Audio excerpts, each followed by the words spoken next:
माँ की ममता, माँ से बढ़कर त्याग और तपस्या की मूरत भला कौन हो सकता है।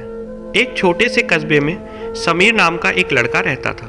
बचपन से ही पिता की मृत्यु हो जाने के कारण परिवार की आर्थिक स्थिति बड़ी दयनीय थी। समीर की माँ कुछ पढ़ी लिखी जरूर थी, लेकिन उतनी पढ़ाई से नौकरी कहाँ मिलने वाली।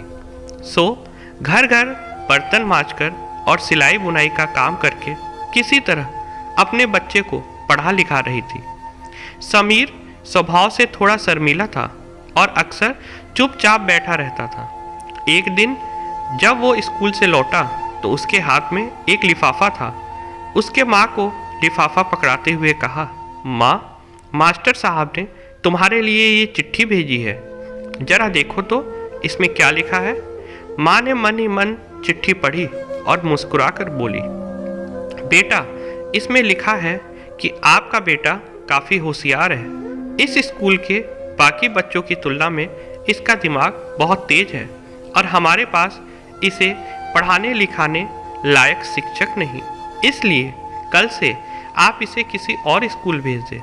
यह बात सुनकर समीर को स्कूल ना जा सकने का दुख तो हुआ, पर साथ ही उसका मन आत्मविश्वास से भर गया कि वह कुछ खास है और उसकी बुद्धि तीव्र है। माँ ने उसका दाखिला एक अन्य स्कूल में करा दिया। समय बीतने लगा। समीर ने खूब मेहनत से पढ़ाई की। आगे चलकर उसने सिविल सर्विसेज परीक्षा भी पास की और IAS ऑफिसर बन गया। समीर की माँ अब बूढ़ी हो चुकी थी और कई दिनों से बीमार भी चल रही थी। एक दिन अचानक उनकी मृत्यु हो गई। समीर के लिए बहुत ही बड़ा आघात था। वह बिलक बिलक कर रो पड़ा। उसे समझ में नहीं आ रहा था कि अब अपनी माँ के बिना वह कैसे जिएगा। रोते रोते ही वह अपनी माँ की पुरानी अलमारी खोली और हाथ में उनका माला, चश्मा और अन्य वस्तुएं लेकर चूमने लगा। उस अलमारी में समीर के पुराने खिलौने और बचपन के कपड़े तक संभाल के रखे हुए थे। समीर एक एक कर सारी चीज़ें निकालने लगा और तभी उसकी नज़र एक पुरानी चिट्ठी पर पड़ी। दरअसल यह वही चिट्ठी थी जो मास्टर साहब ने उसे 18 साल पहले दी थी।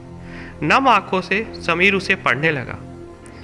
आदरणीय अभिभावक, आपको बताते हुए हमें अफसोस हो रहा है कि आपका बेटा समीर पढ़ाई में बेहद ही कमज़ोर है और खेल कूद में भी भाग नहीं लेता। जान पड़ता है कि उम्र के हिसाब से समीर की बुद्धि विकसित नहीं हो पाई, अतः हम इसे अपने विद्यालय में पढ़ाने के असमर्थ हैं। आपसे निवेदन है कि समीर का दाखिला किसी मंद बुद्धि विद्यालय में कराएं अथवा खुद घर पर रखकर इसे पढ़ाएं।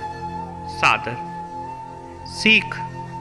माँ से बढ़कर त्याग और तपस्या की मूरत भला कौन हो सकता है। हम पढ़ लिख ले बड़े होकर कुछ बन जाएं, इसके लिए वो चुपचाप न जाने कितनी कुर्बानियाँ देती हैं। अपनी ज़रूरतें मारकर हमारे शौक़ पूरा करती हैं। यहाँ तक कि संतान बुरा व्यवहार करे तो भी माँ उसका भला ही सोचती है।